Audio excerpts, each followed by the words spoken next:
I understand that the company that was used is a company that had been negligent in the past. And there's more from that short clip you just watched, and I'll play the concluding part for you after I share with you what the US National Transportation Safety Board has concluded in its investigation into the helicopter crash that killed the former CEO of Access Bank, Herbert Wigwe, his wife, Doreen, their first son, Chizzy, and Abimbola Ogunbanjo, the former group chairman of Nigerian Exchange Group PLC. The helicopter crash, which occurred in California near Nevada, claimed the lives of all 6 passengers on board, including the pilot.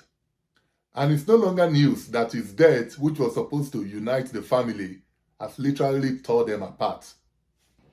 As of today, there are at least 2 court cases over the guardianship of his children and estate. So according to the final report of the NTSB,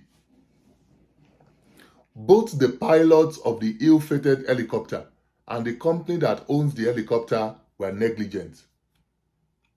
In other words, it was their negligence that led to the crash of the helicopter. Now listen to what investigators say they discovered. The National Transportation Safety Board, NTSB, determines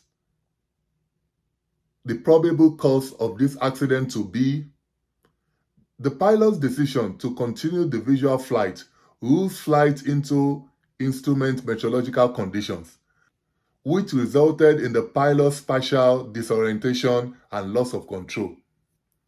Contributing to the accident was the company's inadequate oversight of its safety management processes, including ensuring the pilots were accurately completing and updating flight risk analysis, logging maintenance discrepancies, and ensuring the helicopter met 135 regulations before departure. During the return flight, the pilot texted the director of maintenance about the issue. After arriving at the company's flight operations base, the pilot discussed the issue with the company flight follower, who was also the company's president. A company mechanic performed some troubleshooting on the radar altimeter. However, he was unable to rectify the issue, and the radar altimeter remained non-functional. The mechanic reported that the pilot and the DOM, that is the director of maintenance, were aware that the radar altimeter was not functioning, yet they departed at 1822 on the positioning flight to pick up passengers. About 40 minutes later, the positioning flight landed at the airport to pick up the charter passengers. After arrival, the pilot and the flight follower had a phone conversation and exchanged text messages, but they did not discuss the status of the radar, altimeter, or weather conditions. Now, all of what you have just had me read there did not happen in Nigeria. It happened in the United States of America. And that's why I laugh when I hear some people say certain things cannot happen in America or in the West. I'm trying to say. Now, if there's one person who would not be surprised by these revelations, that one person is late Herbert Wigwe's sister, Joyce.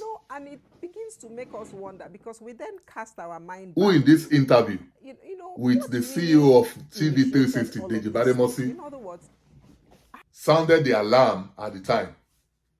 And it begins to make us wonder, because we then cast our mind back to, what really initiated all of these things. In other words, Herbert is not really a great Super Bowl fan. Herbert is really a polo fan. What is it that made him go for Super Bowl? Who organized this trip that took him there at this point in time? It has raised a lot of questions, because we found out that, maybe, they can tell us, because, Iboje knows better. We understand he's responsible for organizing the trip, that particular trip. What company did they use? I understand that the company that was used is a company that had been negligent in the past, and they had chosen not to use. So the question now is, why did you go back to using a company that you knew was negligent and would typically not be used? Why was it now? Have you filed charges against this company? No, we haven't filed charges against the company because, it's just questions that are coming up in our minds. So when he now chose to, when I put forward a law firm that they chose not to use, and they said, oh no, I'm using it for my personal aggrandizement, yet they went behind and used the same law firm without letting us know, and we had to then find out 5 months later. You begin to understand. I don't understand the sneaky behavior. I really don't understand. There's been so many questions raised: the trip, the arrangement of the flight, the way the lawyers were got.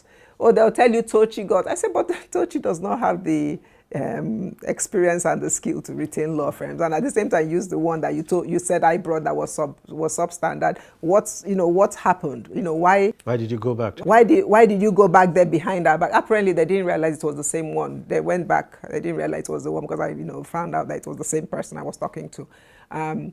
So it's raised so many questions in our minds because we really don't, and people are asking me questions which I can't answer. So none of you has access to No, we we can't don't go to the house. No, if we go to the house, at the gates they'll tell you either she's not in or we will check or we will see. They come up with stories. They come up with stories, and even my parents are put in a very embarrassing situation. I mean, they've gone there before and they said, oh, sorry, she's in a meeting. Before you know it, oh, sorry, she has left the house. They don't get to see the child. So we are going through a very difficult time with children that are ours, and before our eyes, we are seeing something that is completely inconsistent with our values, our nurturing. We don't leave children alone in our family. We hug and love on our kids, especially at a time like this, because for healing, we need them to heal. We need them to heal, and they need us to heal. So at this point in time, we want to be there for our children. We want to be there when they are crying at 2 a.m., 3 a.m. We want to be able to dry their eyes and tell them it's okay.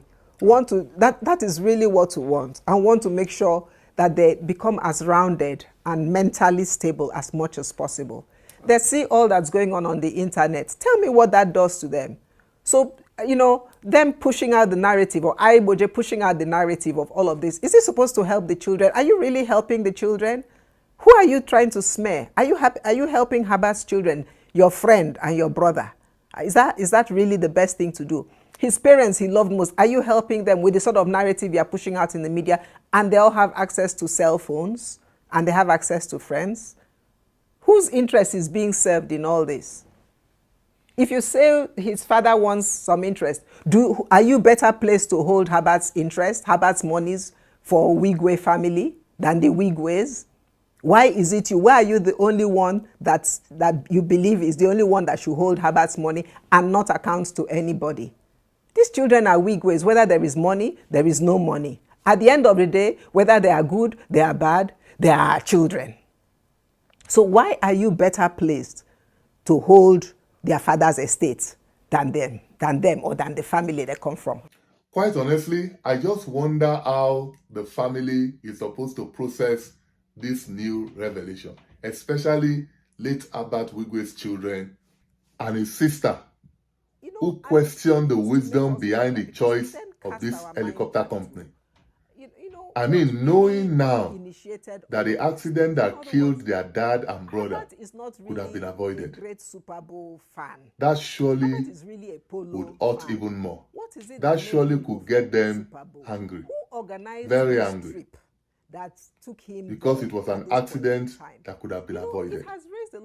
And I guess it's a no-brainer that they're going to sue this helicopter company. But considering the animosity and disunity that exists in the family currently, who then does the suing? And this next one is even more complicated. In this interview, late Herbert's sister suggested that Ike Mokwede deliberately booked an helicopter company he knew were incompetent. And now that investigations have confirmed their fears, what then happens next?